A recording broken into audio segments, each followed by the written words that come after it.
সামলে কথা বল। তুই আমার ওয়াইফের নামে উল্টাপাল্টা কথা বলে আমি সেটা বিশ্বাস করে নেব? আমার ওয়াইফ প্রেগনেন্ট, ওর পেটের ভিতর কোনো কুমড়া নেই, ওকে? আরে আপনি চুপ থাকুন।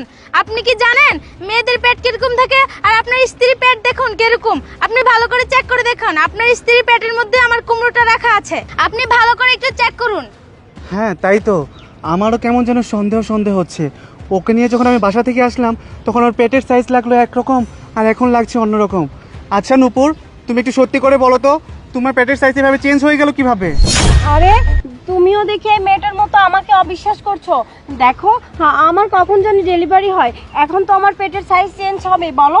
এখন তো বাচ্চা নড়াচড়া করে, আমার বোধ হয় কি বাচ্চা হয়তো ঘুরে গেছে, তাই বাচ্চার মাথাটা এমনভাবে ফুলে উঠেছে।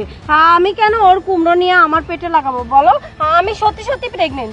দেখো, আমার যেহেতু সন্দেহ হচ্ছে, তুমি তোমার পেটটা আমাকে চেক করে দেখাও তো। আর যদি কুমড়া না থাকে তাহলে তো কোনো প্রবলেমই নেই।